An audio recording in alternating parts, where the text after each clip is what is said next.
50% rule. Now, it may sound ludicrous to use this as a conversion number through the process, but I want you to stay with me. There's a reason for it. So when you go to build your business up here in the Craig Proctor system, getting into platinum and moving forward this thing, you're going to apply a minimum standard of performance to all areas of your business. Okay. A minimum standard of performance. And this tells you when to jump in and make a change and when not to. All right. I'll give you a quick example. All right. Inside sales agents, for example, let's say that you guys have one, an ISA. All right, cool.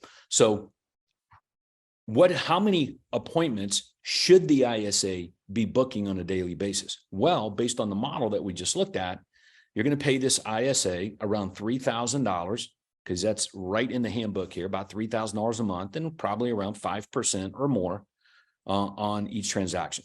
And this is where a lot of people want to cut corners. They'll go get a VA. I'm going to pay them $1,000. I'll save some money. And I just don't know any multi-millionaire agent businesses that have ISAs, that are VAs. I'm not saying they don't have VAs. I'm just saying they're key people in the team. You wouldn't hire a VA as an OSA, but the ISA is even an equal or more important position. So we hadn't been able to see people make that work. Low level, small stuff, yeah, but high level, no. 50% conversion metric for an ISA would be something like this, Tim. How many people did you talk to today? And the ISA would say, I talked to 10. I'm like, awesome. Okay, 10 people. How many of those people that you spoke to said yes to moving in under 6 months? Okay. And let's say they say 2. And I'm like, okay, great. How many appointments did you get? And they say 1. And I'm like, okay, great. So pause there. The ISA is converting at a 50% minimum standard. They talked to 2 people that said they were planning on moving in the next 3 to 6 months, and they converted 1 to an appointment. Okay. The problem is my lead generation and marketing. The lead source is pumping out too many leads that are not planning on moving in the next little while. And there's a model for that. So you guys can write this down if you don't have it written down, is that you cannot, listen really close, you cannot give leads to a salesperson, an ISA especially, where at least a third of those leads, are planning on moving in the next 3 to 6 months. So if you've got a marketing source, let me think of one. Commissions Inc. It's a lead generation company. So let's say you're giving Commissions Inc. your money and they're sending you leads, and you get into it and you discover that about 80% of those leads are not planning on moving in the next 3 to 6 months as a sampling. Okay. Well, you can give those leads to an ISA if you want to, but you're never going to have a super profitable sales team business as we're describing, because they're not going to be able to get enough people on the phone. Let's run it through. So based on the scenario I just gave you guys, I talked to 10, I booked 1 appointment, and I converted half of them that were planning on making a move in the next 3 to 6 months. That means that ISA's got to talk to 30 people every freaking day minimum to get 6 people that are planning on moving in the next little while to book 3 appointments minimum a day. 30 people a day. It's not happening. Your ISA is not going to talk to 30 people a day. So that means we got a lead source problem. So if I go to a lead source where it's a third are planning, minimum of a third are planning on making a move in the next 3 to 6 months, you know what I end up with? They got to talk to 20 a day to get the 3 appointments. Okay. 20 a day to get to the 6, to get to the 3. And it's like, that's a little more reasonable.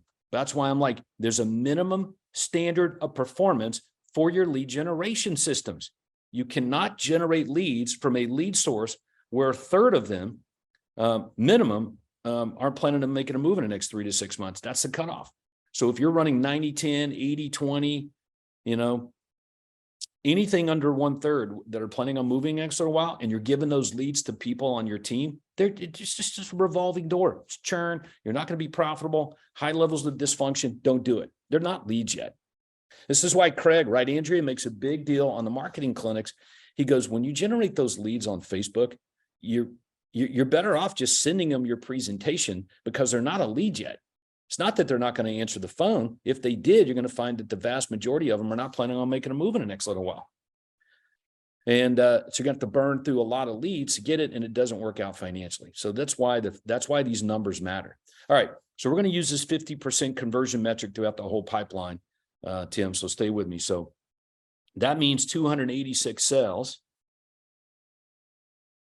is 572 signed agreements. Does that make sense? Not contracts, but listing and buyer agreements.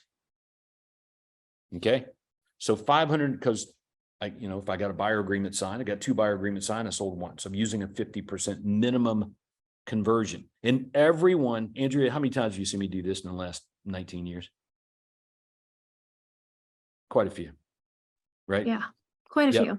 And everyone always says, oh no, my numbers aren't like that. I'm like, but you're a solopreneur and most of your customers are freaking referrals, right? We're talking about scaling up a business where the majority of them are complete strangers. You're going to compete in the marketplace, and you want to create a minimum standard of performance. It's not a maximum standard. It's a minimum standard. So back on the ISA deal, if my ISA is falling below our agreed upon standard, in other words, they're talking to 6 people every day that are planning on making a move in the next 3 to 6 months, and they're booking 2 appointments.